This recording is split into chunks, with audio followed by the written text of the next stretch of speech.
Well, welcome and good evening, everybody who's joining us here in the U.S. and good early morning for anyone joining us from Australia or anywhere else in the world. And we're very pleased to have you at our virtual program. Today's program, this evening's program, focuses on Korea-Australia relations in the Indo-Pacific and how the two may cooperate in the region. And it's based on a paper by Professor Rory Medcalf, who's head of the National Security College at the Australian National University. I'm not going to go over Rory's entire bio, which we will link to on our website, but I will note that he has 3 decades of experience across diplomacy, intelligence analysis, think tanks, academia, and journalism, including as the founding director of the International Security Program at the Lowy Institute from 2007 to 2015, where, if I'm not mistaken, he remains a non-resident fellow. Professor Medcalf has been very prominent in developing Australia's relations with India. He's also been recognized as a thought leader internationally for his work on the Indo-Pacific concept, as articulated in his 2020 book, Contest for the Indo-Pacific, which was released internationally under the title Indo-Pacific Empire. And among many other activities, he's provided expert advice and research for the Australian government for their defense white paper, as well as for the Australian Defense Department's Indo-Pacific strategy. So we're very pleased and fortunate to have him here today to discuss Australia-ROK relations.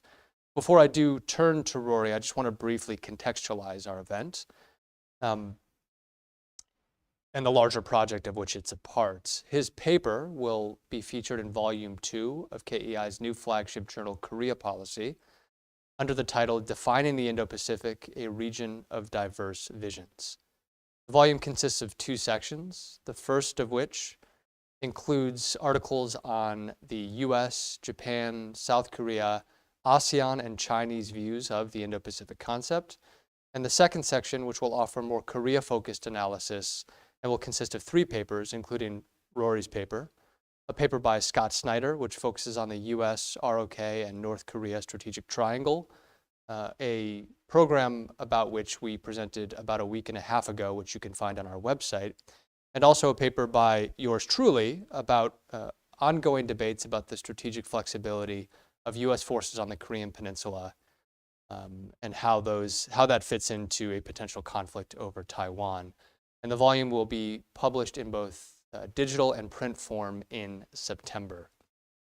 So for today's program, I've asked Rory if he could present for about 15 to 20 minutes on his paper, after which I will discuss with him a few questions which I've prepared, and then we'll turn to you, our virtual audience, for your Q&A.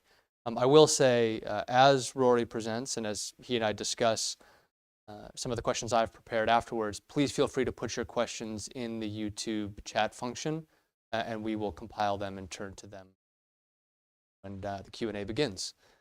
All right, well, without further ado, Rory, I want to pass things over to you. And again, thank you for joining us at such an early hour. Look, it's my pleasure. So thank you for the conversation, and thanks, I think, for your work and that of your colleagues in your institution in really commissioning such an important set of research. My own view as someone who has worked for a very long time on the Indo-Pacific concept and who has helped, I believe, to develop and socialize that in Australia and in the region, my view is that it's fantastic, but it's also very significant that the Republic of Korea has formally articulated an Indo-Pacific strategy, that strategy is reflected in the national security strategy released this year, that strategy is reflected in quite a lot of diplomatic practice, and importantly, amplified in the really historic Trilateral summit recently at Camp David. My argument, I guess my main argument in the paper, in the chapter, is that although in some ways the ROK is a bit late to the party on Indo-Pacific strategy, at the same time, it's actually quite an integral player. And I'll explain that for a few reasons in a moment. What I'm going to do over the next 15 minutes or so is identify a few of the main arguments of my chapter, talk a bit about the Indo-Pacific concept, which is quite widely known, but not always comprehensively understood. Talk a little bit about how Australia made its journey to really embracing the Indo-Pacific as a foundation for strategic policy, for defence, for foreign affairs, even for geoeconomic engagement with the region, and then go back to the really important Korea example. And I'll conclude on a few thoughts on how the bilateral relationship between Australia and the ROK really can be something of a core partnership of middle powers in this region. The Indo-Pacific is a concept that actually suits middle players very well. So look, firstly, to recapitulate some things many of us have heard before about the Indo-Pacific, but maybe we're too afraid to ask the hard questions about what is it. My own work suggests that we should look at the Indo-Pacific through a kind of a dual lens. It's a duality. On the one hand, it is, I think, a useful and objective reframing of the regional system, a large, really a mega regional system connecting the two oceans, the Indian and the Pacific Oceans, in ways that really reflect the realities of this era, the realities of economic connectivity, the realities of maritime trade routes for trade, but also for energy as well, the realities of naval power projection, and in many ways, the fact that China, through its rise and its expanding influence and presence, has actually, if you like, made this Indo-Pacific idea quite inevitable. It is ironic that China is one of the countries that's more critical of Indo-Pacific terminology, but it's actually been in the past 30 years the growth of connectivity across a region where Chinese economic growth and China's growing strategic footprint have been major factors that is really making us talk about the Indo-Pacific in such a serious way. So at one level, the Indo-Pacific is an objective description of this region. And many of us who, if you like, grew up with the idea of the Asia-Pacific as the framing concept, and I think that was a perfectly valid framing concept for regional order from at least the late 1960s through to the early 1990s. And that's actually a long time ago, by the way. I mean, that's already a generation ago. That was already being replaced in the 1990s with the growing connectivity between the Pacific and the Indian Oceans. The rise of not only the Chinese economy, but also if you look at other Asian, East Asian and Southeast Asian economies and their connections with the region and the world, they were already beginning to carve the contours of an Indo-Pacific story.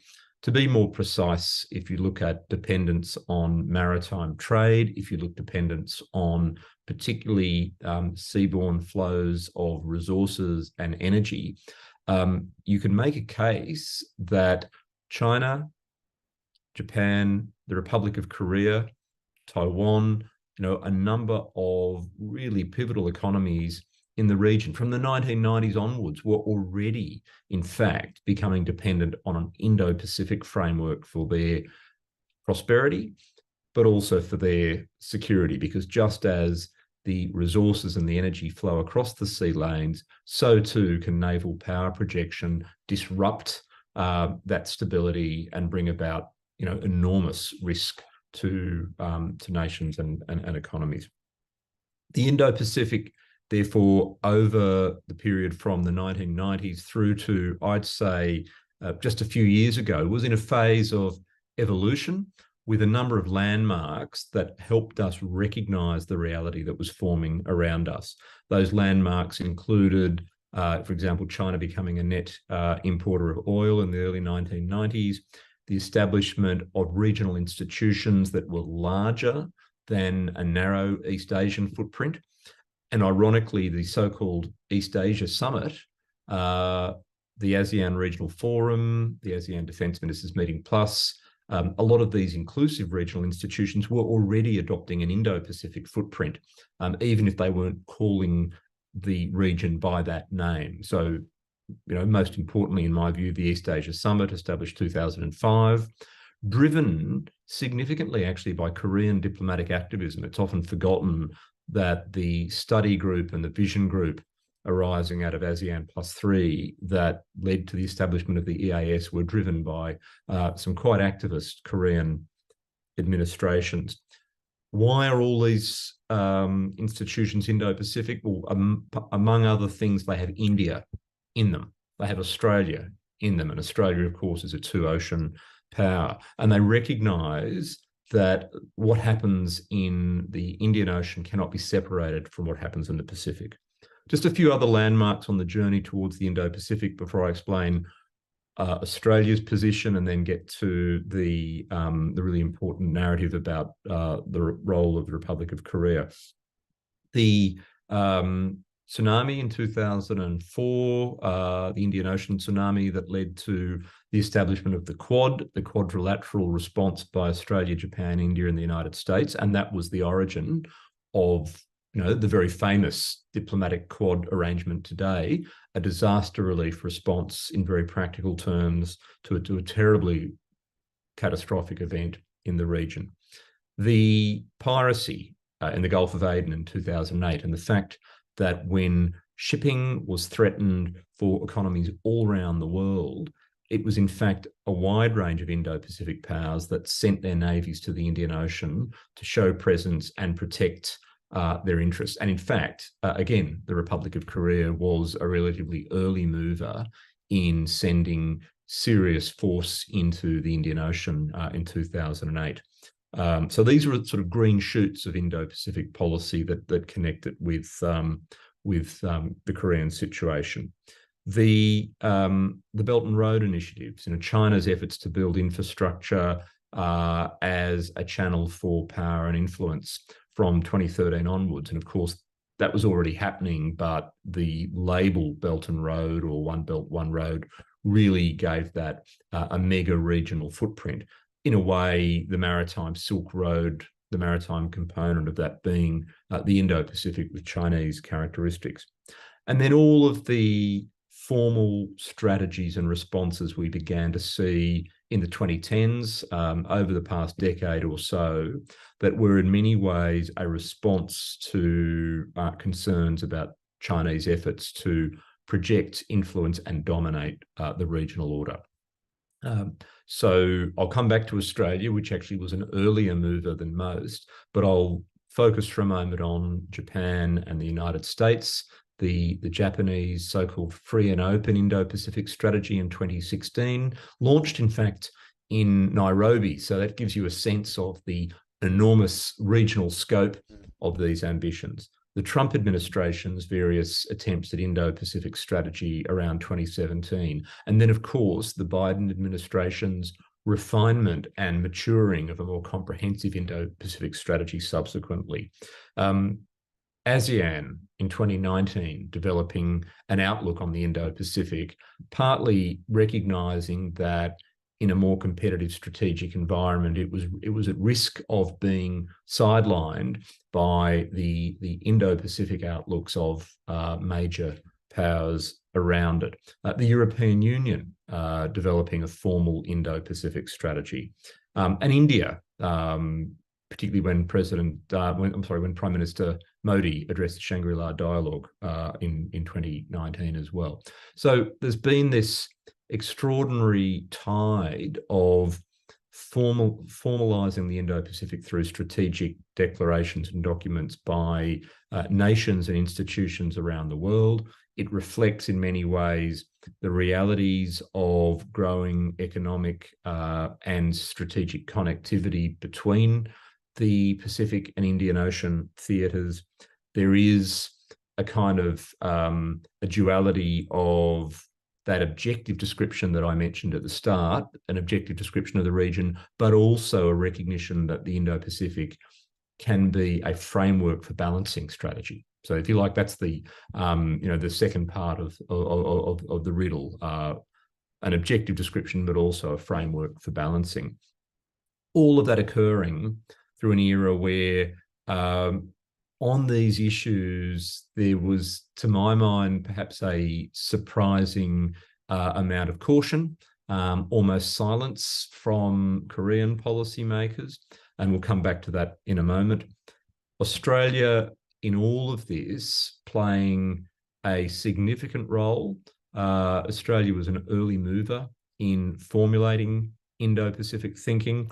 Our defence white paper, as I point out in the chapter, our defence white paper in 2013 was the first, as far as I can tell, the first formal government strategy anywhere in the world to redefine the region comprehensively as the Indo-Pacific, to say that our region of strategic interest, where our interests are affected, is this two-ocean system. It's particularly the economic connectivity of that system that's driving this change. So the rise of China, but also the rise of India, and projecting into the future how a global centre of gravity is essentially going to keep shifting to this region, as well as strategic risk. But in fact, although Australia was an early mover, Australia was cautious to begin with, and actually has been quite cautious throughout in automatically privileging the idea of the Indo-Pacific as a framework for hard balancing of Chinese power, for effectively almost, as some critics would claim, a kind of code for containment. Australian governments, even conservative Australian governments that were particularly strident in their rhetoric about China risk, were also emphasising that this needs to be a region of cooperation, a region of inclusivity, a region where we can't just rely on hard power, and where we need to build the widest possible web of coalitions to dilute China's coercive influence and to create the conditions whereby at some point China could become a more constructive player in regional order. Now, why does all that matter? That matters for this conversation today because in some ways I think the Australian experience provides a very useful template for how the Republic of Korea might approach the Indo-Pacific. So I'll turn now briefly to the Korea experience and then wrap up with a few thoughts about cooperation with Australia and others perhaps. So as I said, the ROK was quite shy, quite cautious on coming to declare an Indo-Pacific strategy. And there are, in my view, at least two understandable reasons for that. Of course, it goes without saying that South Korea has a unique strategic challenge. It has clearly the constant problem of the belligerence, the threats, the risk that comes from North Korea, that comes from Pyongyang. And of course, at the same time, it has the complexity of, effectively being a nation where it has its threatening and estranged, sibling across the DMZ. So it's understandably a constant preoccupation of South Korean governments to ensure the stability and security of the Korean Peninsula and to try to chart a way for a politically durable future there. And that obviously sometimes brings what I guess critics would say is a pretty narrow geographic focus to looking at the nation's interests.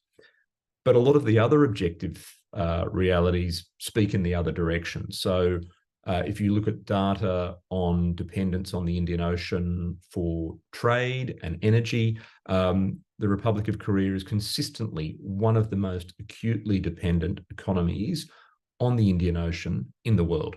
And there have been indications in the past that dependence was even more acute than the Chinese or Japanese dependence. If you look at proportions of seaborne energy, for example, that flow from the Middle East and Africa and from Australia, the ROK is hugely dependent. It depends on these sea lanes enormously for its prosperity, for the great success story of South Korea as a trading and technology power over recent decades has again depended fundamentally on the security of the sea lanes, not only in East Asia, but across the Indo-Pacific. In many ways, as a substantial middle power, and really more than a middle power in some ways, as South Korea takes its place on the world stage, there is a growing expectation that it will be a contributor to stability and security beyond its immediate neighbourhood, both unilaterally but also in alliance and partnership frameworks, bilaterally and minilaterally, and of course, taking its place in those big regional structures. And if you look at the metrics of the scale of the Korean economy, military capability, including developing a navy that has serious blue water power projection capabilities, a reputation for durable and effective development assistance, which is only growing at the moment, particularly in the South Pacific. And of course, now a role as a defence technology exporter as well. There are plenty of reasons why it makes sense for the ROK to take its place as a serious Indo-Pacific strategic partner. Against the backdrop of all of this, of course, the China factor looms large. And just as I said that the preoccupation, understandably, with North Korea is one factor that slowed down, I think, the Indo-Pacific journey of the ROK, a journey that was very cautious under the previous administration, under the Moon administration, but has really accelerated now under the Yoon Suk-yeol administration. The caution about China, I think, did make policymakers in Seoul reluctant even to use the term Indo-Pacific, which China found somewhat allergic, and reluctant to identify with really a hard balancing strategy, whether by the Trump administration or in a more comprehensive way by the Biden administration.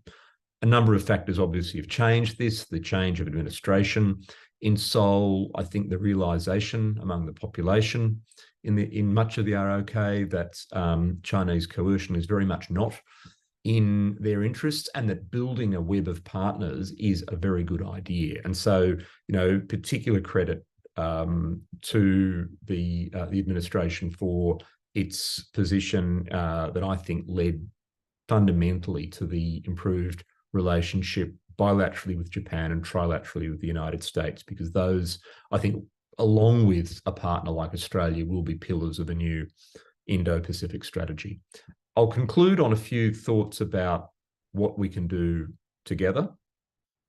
So it's interesting that just as Australia has been a significant mover in encouraging Indo-Pacific frameworks with others, Australian governments themselves have been a little bit careful in the way they articulate this. So, for example, yes, our defence and foreign policy white papers over the years have been very, very strong Indo-Pacific declaratory documents, emphasising the connectedness of the region, emphasising the need for coalition building across a wide regional canvas, including India, but also including partners in East Asia. But in fact, Australia doesn't have a particularly direct Indo-Pacific strategy that it states in public. You really have to kind of read a collection of Australian documents to reverse engineer what that strategy looks like.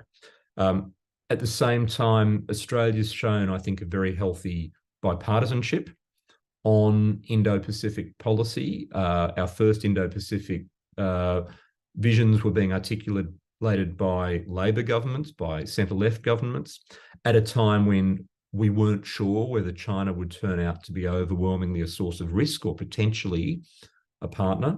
Conservative governments sharpened that approach, particularly as we experienced a lot of Chinese coercion and interference over the past 7 years. And now we have a Labor government again that's modifying the Indo-Pacific, but really sticking with those principles of solidarity, connectivity and balancing that I've been talking about.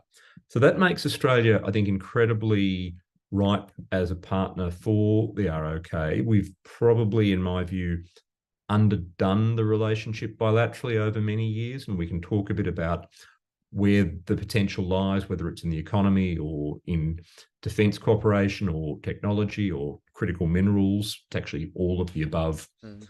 and more. But I think there is a new recognition at the moment in Canberra that we need to widen our web of really capable middle power partners who, while they are allies of the United States, also have quite an independent outlook on security. And the final point I'll make is that it is curious in a way that in Australia we've had bipartisanship on this, whereas in Seoul, unfortunately, in my view, it seems to be the case that there are pretty significant fluctuations when there's a change of administration from left to right, to left again, to right again. You actually see the strategic policy settings changing significantly. And so I hope that one of the lessons Australia can deliver to our friends in Seoul is that the Indo-Pacific as a framework for both cooperation and balancing Chinese power should not be the preserve of any one side of the political spectrum. It's really about the national interest of our democracies. I will stop there, and I really look forward to going into more depth with your questions. All right. Thank you very much, Rory. That was a fantastic rundown. I really liked breaking the Indo-Pacific concept down in the two ways you did. One as objective framework based on all the trends that led us from the Asia-Pacific framing to what we now refer to as the Indo-Pacific, but I think as you called them, the green shoots that ultimately led to formal Indo-Pacific strategies being enunciated and drawn up around the region, but also as a balancing framework. I didn't put this question on there, but it just comes to mind. And you made the differentiating between, you differentiated between sort of hard balancing vis-a-vis China, but also sort of a softer, sort of networked way to build relationships that's not in direct contention with China. Could we also think about the Indo-Pacific strategy as a balancing framework, not just for Chinese power, but also in a broader sense, if this makes sense? I don't want to say necessarily against American power, but just being, but I guess for lack of a more complex description, not balancing against America so much as balancing against having to choose between the two. I mean, I think about the ASEAN outlook, for example. It comes to mind most acutely, but. Look, I can try to address that. I would put it a bit differently. And I think if we were having this conversation during a Trump administration or an America First administration, I would say this quite forcefully. I think that is that critics of the Indo-Pacific sometimes make the mistake that, oh, this is all, code for containment of China, code for hard balancing. It's some kind of American foisted, plot, basically, on some innocent, unsuspecting Asia.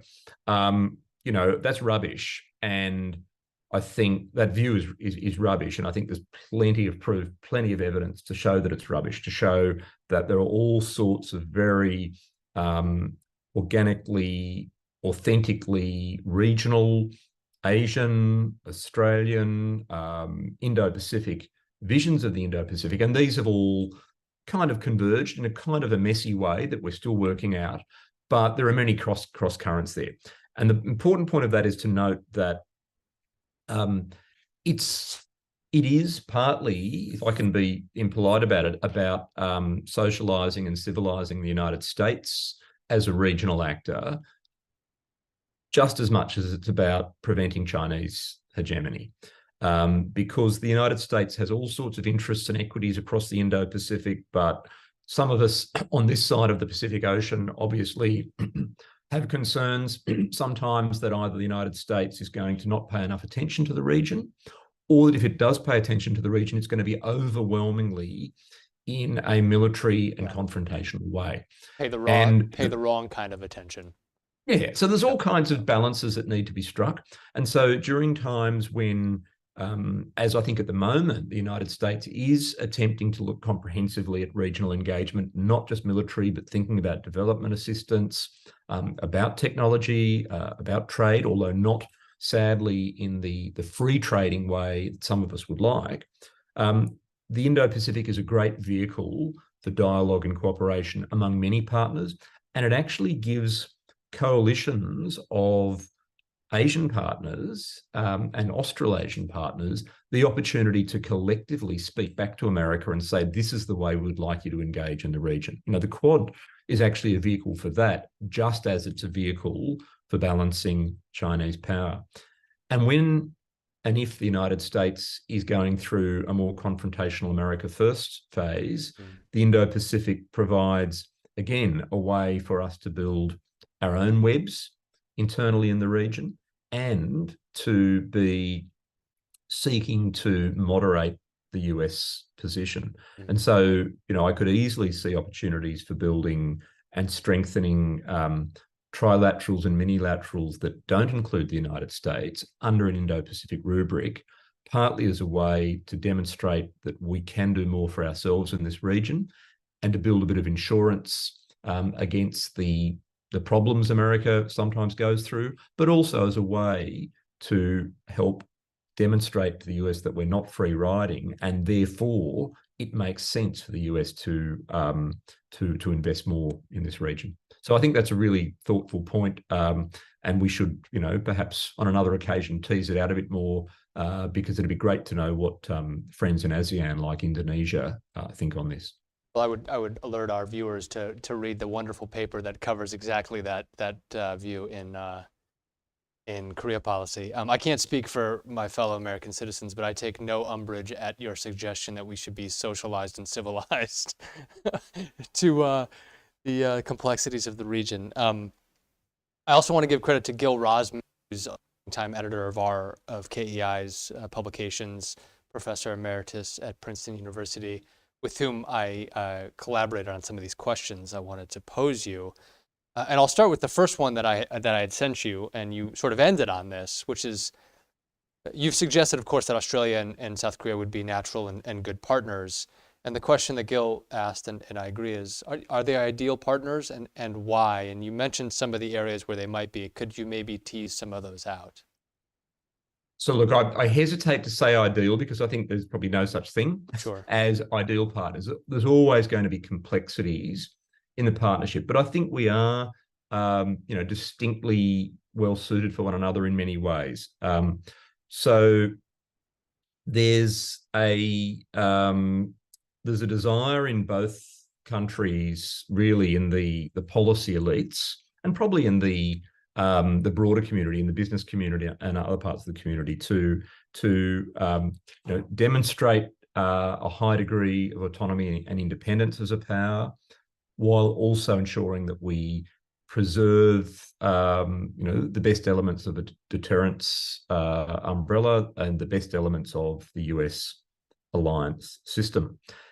And whereas some partners are clearly some partners and allies, you know, I mean, for example, the Philippines on the one hand, or perhaps Japan on the other hand, either have so little or so much that they can automatically bring to the table in the alliance. And I should add that I think the Philippines is rapidly improving what it brings to the table. But for many years, the United States obviously saw the Philippines as a country where it frankly wasn't going to bring much strategic weight to the table. The US had to do the heavy lifting.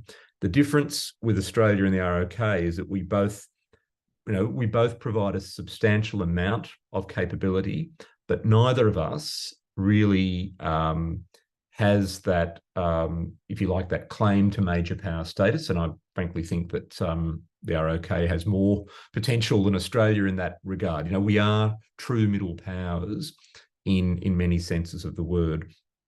We also have pretty sophisticated internal debates about some of these issues. And I think one of the differences, as I've said, is that Australia has greater bipartisanship in the politics, but in the broader spectrum of public debate, you know, we have pretty hot democratic conversations about all of these questions. How do we balance Chinese power? How do we ensure our economic prosperity and not, if you like, gratuitously provoke or alienate China? How do we make the most of the US alliance while embedding it in a multilateral order? And And finally, on the economic front, there's extraordinary and obvious complementarity.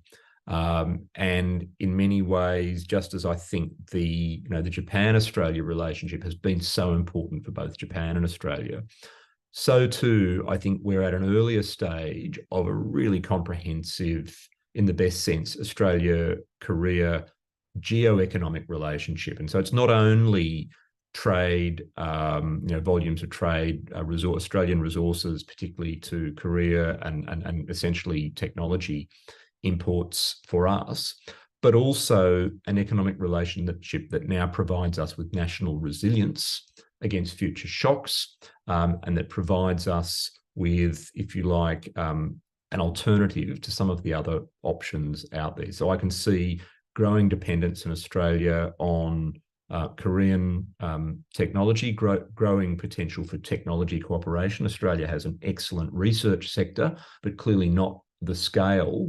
for an enormous amount of high-end manufacturing in this country. Australia is a globally influential, or can be a globally influential provider of fairly much any of the raw materials that Korea needs for its development, for its further development. And I think particularly critical minerals, rare earths, battery supply chains, that's where we're going to look to each other to build much greater resilience and diversification. So it's a pretty bright future if we want to invest in it, in my view. And it would actually be good for regional resilience as well, because it means that each of our countries can therefore protect our own independence from Chinese coercion, and therefore be a bit more bold and forthright as partners in protecting really the global and regional commons.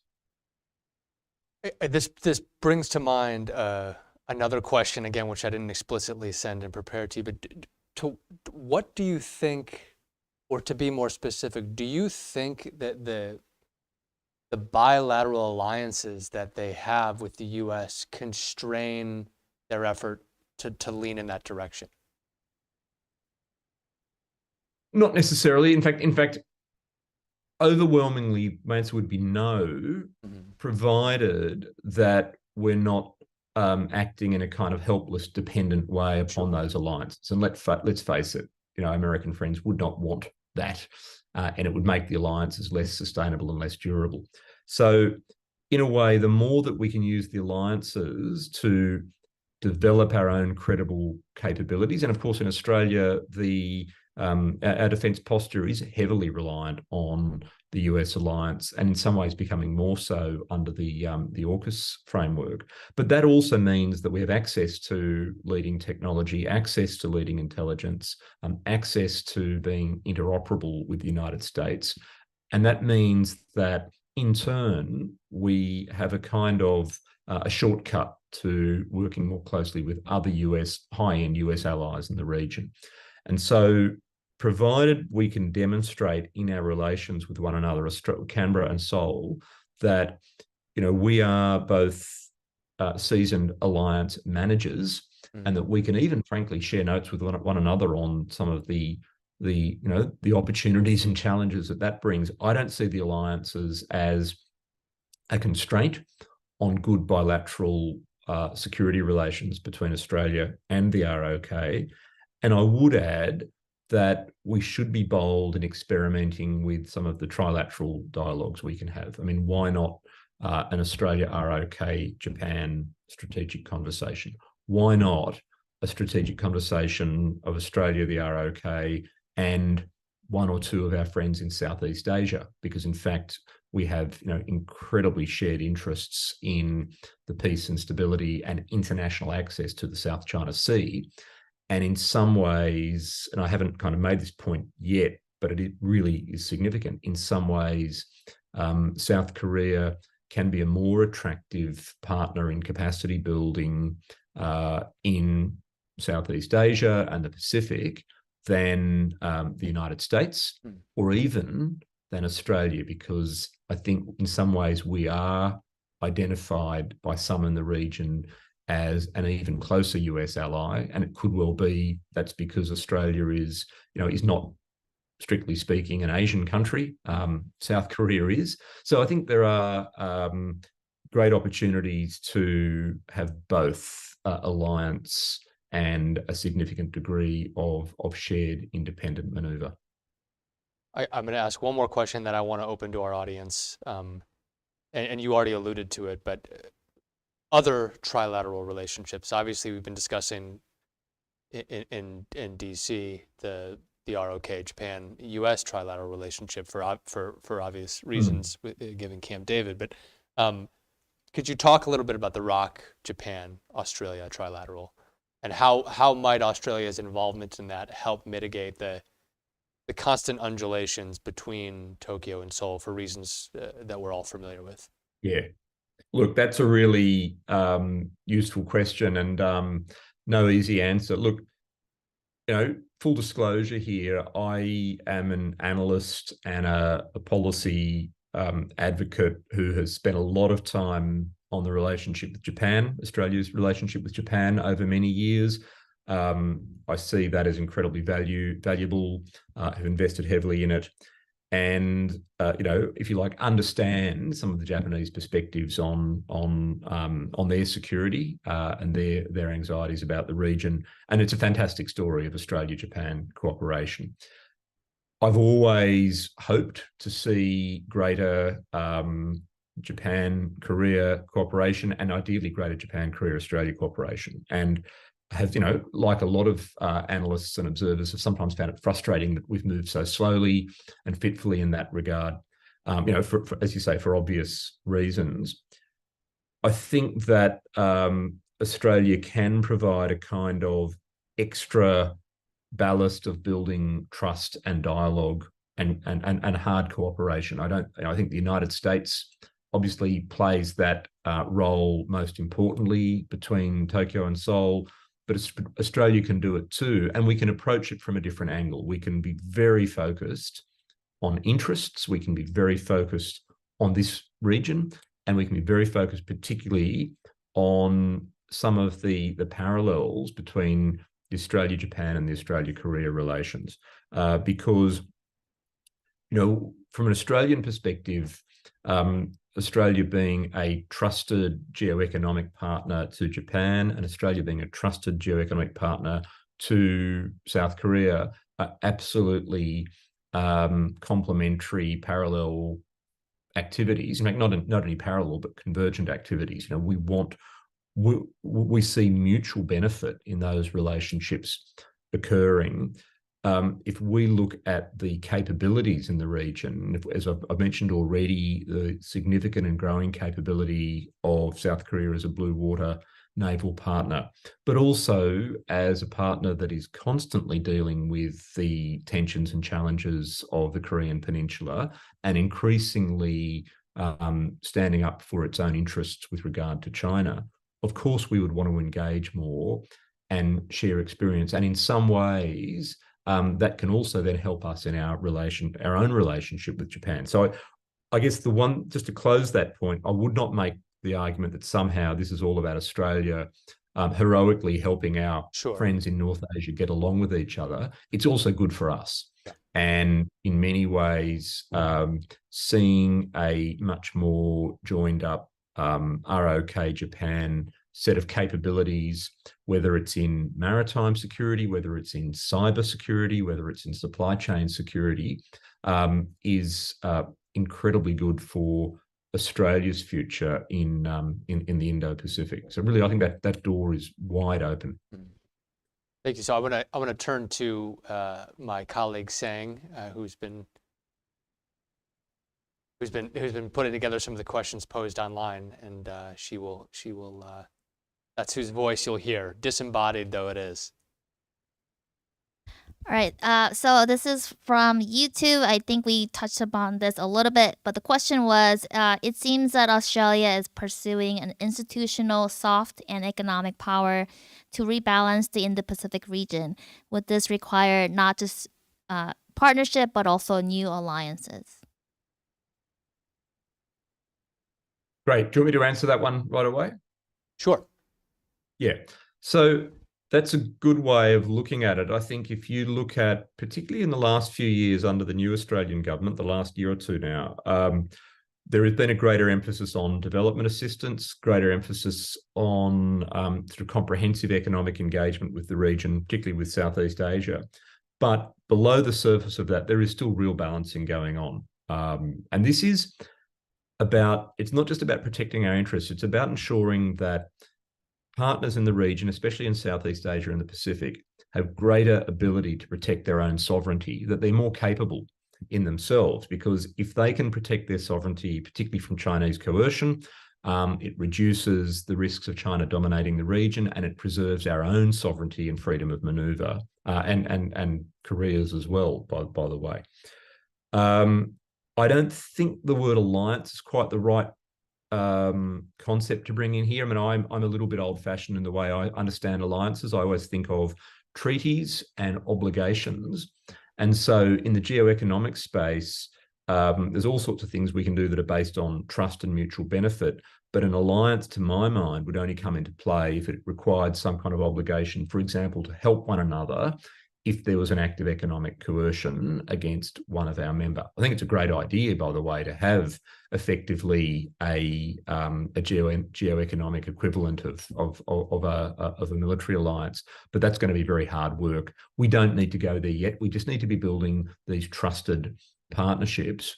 And so the more that Australia and Korea can work in parallel, but coordinating and communicating with one another about how we're building the resilience in Southeast Asia, how we're building the resilience in the South Pacific, and making sure that we're not duplicating, that we're actually, for example, in things like education, in areas like technology transfer, in areas like sharing data. So, for example, data on maritime security, in areas like ideally building cyber security literate workforces across the region. Between us, we can do a lot. It doesn't need to be kind of a treaty or an alliance that might require, frankly, too much political will than we can muster. All right. Do we have another question from the audience? So another question is, so there has been discussion on expanding the nuclear consulting group beyond just US and South Korea. And today, House of Commons recommended inviting South Korea and Japan to AUKUS +2. Is there potential for new security structures in the region, particularly related to nuclear structures? I figured that question was coming. I was going to ask it, but I figured someone would. Look, I think we can move a bit cautiously on those things. I'm a bit of an enthusiast for minilateralism. I was a very early advocate of the Quad before it was sort of fashionable. I've been an advocate of a number of trilaterals, some of which have been successful, others less so. But I do think there's a risk of a bit of institution building fatigue. I mean, we all have governments and foreign ministries that are very stretched in doing all the things they're doing already. And so I think it's better to do a small number of things at the moment and consolidate them before we build the next structures. So in Australia's case, AUKUS, Australia, United Kingdom, United States, not an alliance, by the way, not even a pact, but really a technology sharing arrangement. So really important to emphasise what AUKUS really is. And that's really about building a stronger Australia, particularly through nuclear-powered submarines, but also through better access to and sharing of critical technologies. You don't need to magically one day say there is fourth and fifth member of AUKUS, just as you don't need to automatically expand the Quad. And just as, in the case of whether it's Korea in the US or Japan in the US, you have very clear deterrence consultations that take place. You don't need to formally expand those to suddenly bring another member through the door. All you need to do is, in an ad hoc, flexible way, maximize the coordination and consultation between and across these structures. So, I think the most obvious example I can think of is that under AUKUS, there's a not so well-known fact that the non-nuclear elements of AUKUS, that is the so-called Pillar 2 of critical technologies, cybersecurity, quantum, hypersonics, a lot of the areas of really promising research that the three countries are doing together, the door is open in principle to bring in additional countries on those projects. So a trusted partner with capability, with will, with convergent interests, and obviously South Korea fits that definition, could cooperate with AUKUS quite closely on particular projects without being a fully fledged member. And that would be politically much easier than imagining, yet another grand AUKUS. And I'm not even going to think about the acronyms that AUKUS would have Japan and the ROK in it, but we don't need to go there. Sure. I just quickly, editorial note, I'm happy that you continue to elucidate that or highlight that the word alliance and what it does and doesn't mean. It gets tossed around so often these days. I agree with your definition, treaty-based, obligation-based. Domestic parliaments or legislatures have passed and approved of these. So there's a stickiness to that. I think sometimes the press uses that term too liberally. Do we have another question?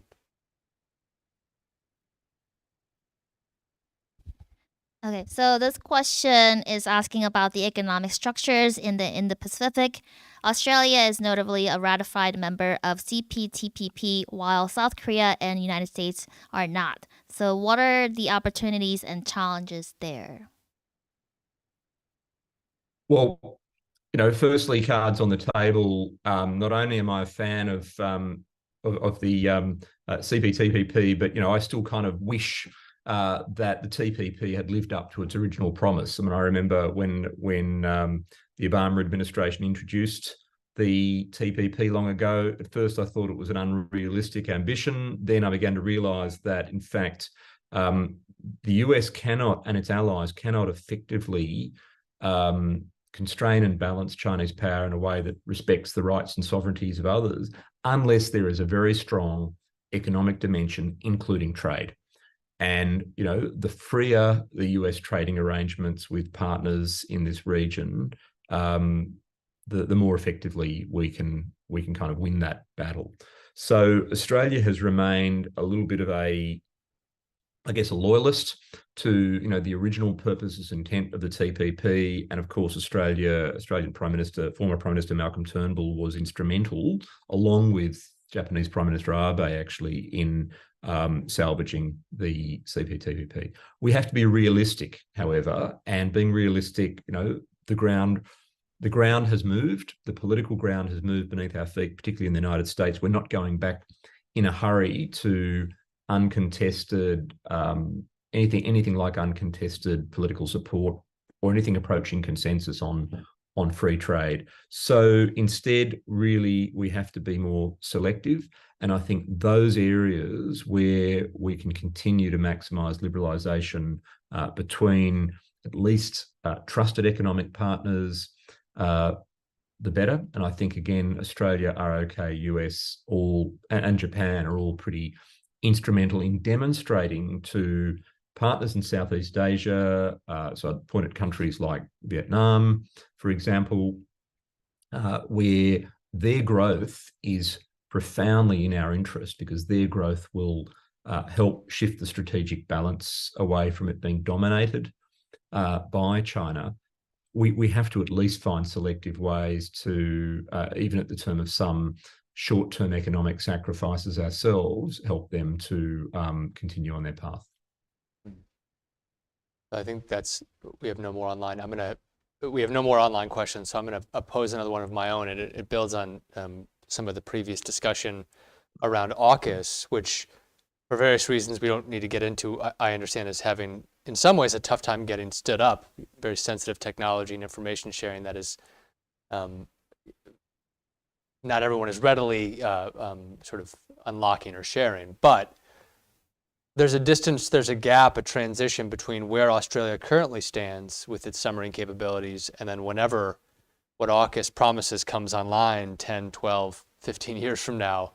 It's my understanding that South Korea has offered or at least floated the idea of helping provide subs to Australia to help essentially cross that bridge between their retiring certain current ones and before the new ones come online. Is that in fact the case? is that potential real, and where might that go? Look, if we were having this conversation a number of years ago, I would have happily entertained the idea of effectively one of a number of conventional capability gap fillers from regional partners. And so, if you wind back to 2016, 2015, 2014, we were originally looking at Japan as providing conventional submarine capabilities to Australia at probably what would have been very good cost. I can imagine that, in principle, South Korea would have been a contender if we were looking now for a stopgap conventional submarine capability, and of course others, the Germans and others would also be in that survey of possibility. I don't think it's going to happen, and I don't think it needs to happen anymore, because some of us AUKUS observers and sometime AUKUS skeptics were, I think, pleasantly surprised at the the agreement in principle that Australia would receive Virginia-class submarines under a lease arrangement from the United States this year. That itself is a breakthrough. And although now, as you rightly say, there's an enormous amount of work still to be done in getting all of the political and administrative players fully lined up, I think we'll get there. I think that I think there's a reasonable degree of confidence that the leasing arrangement of 3 to 5 Virginias will happen. And if that happens, it actually does enough to fill the capability gap for Australia. So I think we'll need to look for the game-changing Canberra-Seoul defence technology breakthroughs elsewhere. And there's a very large spectrum that could cover. I certainly think that we need to get beyond the habits of parts of our defence establishment in the past, where they automatically looked to American technology for the modernisation of our defence force. The pressure on Australia now is to acquire capability rapidly, focused on really effectiveness, rather on necessarily, waiting for exquisite capabilities that have not yet been developed or designed. And so I think a completely open conversation with Seoul and the growing Korean defence industry on that, for example, on unmanned systems, is exactly the right way to go. But I don't think it'll be crude, conventional submarines. Well, we schedule these events for an hour, and of course, it's never sufficient to get to all the questions that come up for me, and I'm sure others watching. But this has been more informative than I even hoped it would be, and I want to thank you again, Rory, for your fantastic paper, which, as I mentioned, will run in Korea Policy in September, and I will also just alert our viewers to future programming for Volume 3 of Korea Policy, which is going to focus specifically on economic security as a concept. And much like the Indo-Pacific, how different countries approach economic security and even define economic security in different and sometimes contested ways. So thank you again, Rory, for joining us, and we look forward to future collaboration. Thank you very much, Clinton. Can I just say 2 words as we close? One is to note that I should have mentioned that the Australian Defence Minister and Deputy Prime Minister, Richard Marles, is proving a real champion of this bilateral relationship. So I think that's really worth keeping in mind. And secondly, I think just to emphasise the point of how much respect there is in the Australian people for really the achievements of the Republic of Korea. And I think the memories of what, if you like, earlier generations did together in the Korean War are not forgotten here. So I'll leave it there. Thank you. Thank you, Rory. That's what I would have asked more about, but I'm happy you closed with it. Well, thank you everyone for joining us, and Rory as well again.